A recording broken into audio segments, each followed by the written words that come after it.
It has been said that if souls could arrive in this incarnate state and process with no preference whatsoever, that everything would simply be okay. It would all be recognized to be okay. It would not be seen as problematic. There would be no judgment of the process. It would simply be the evolution of the soul unfolding like gracefully like a flower in all of its seeming challenging dynamics or contrasts or imagined conflict. Would we say that the process of a bear eating a salmon was a dynamic of conflict, or is that the process of God flowing through God? It's our projection onto it. If we see humans operating in seemingly predatory ways on the planet until we learn not to do that, this is our learning cycle, learning to relate to the planet in a loving, caring, kind way rather than a predatory way. If we looked at that all without preference, without judgment, without duality, right, wrong, good, bad, true, false, safe, unsafe. If we recognize the wonderful documentaries that they're making now that show that predators in environments, in natural environments, not artificially generated dynamics of human technological adaptation out in areas of Africa and in the Yellowstone Park, etc. Predators are a necessary beneficial dynamic. They keep populations of certain animals from proliferating to a point where imbalance occurs. They actually change the environment, the flow, the path of rivers. Predators, adding wolves in Yellowstone Park, can change the course of a river because they change the number of animals that eat certain plants, and those plants then aren't there to affect the flow of the river, and then the river's course changes. It's a mystical, magical, wonderful domino effect of God flowing through God, of the energy of spirit, the orchestrated process of spirit flowing through itself constantly and evolving ever more from doing so. The ego is a construct, tribe is a construct, society is a construct. It's a useful set of training wheels until it's not. That construct becomes identified with, and then that construct imagines itself to have been traumatized and wounded. And then we get caught in the cycle of the identification with that imaginary construct being reality. And it seems to be so profoundly real and so necessarily prioritized and supposedly a path to equality and care and love and peace within society. That's like saying we're going to wage war in order to create peace. We're going to wage identity and ego process and taproot tribal process in order to generate equality. Does it make sense? These are not harmonious, harmony generating dynamics in a direct way. And they are the growing pains dynamics of our soul process on this planet. So they serve until they don't. They serve to the degree that they do. They serve as a way to, in part, when we choose effectively to heal the rifts and the pains and the wounds and the traumas of various cultures, races, religions, nations, peoples, and individuals and genders.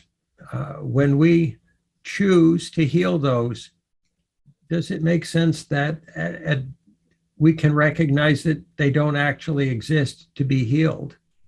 It's only once we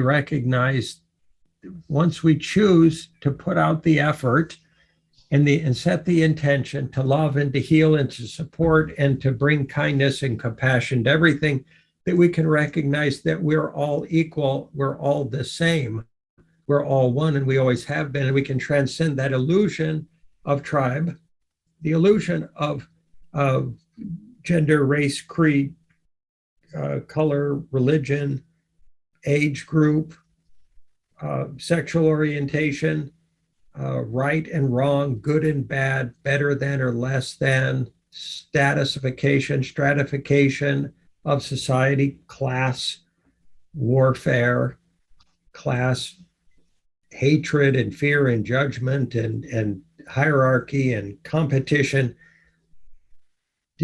Are we making sense with the paradox of it, that it serves a purpose until it doesn't? And some people see themselves, if you ask many men in the world, oh, who are you? They may say, oh, I'm a plumber, or I'm an electrician, or I'm a construction worker, or I'm a doctor, I'm a lawyer. And or women, I'm a mother, or I'm a lawyer, or I'm a scientist, or a mathematician. Those are identifications with a doing. They're not who we are. If we become stuck to any prior recorded experience and the associated interpretations of those experiences that we call trauma, that's really important statement. A recorded interpretation of an experience that we call trauma. There are plenty of poor children in this world, and strangely enough, if you don't tell them they're poor, they may not know it. They may just think that the life they're experiencing is the life they're experiencing.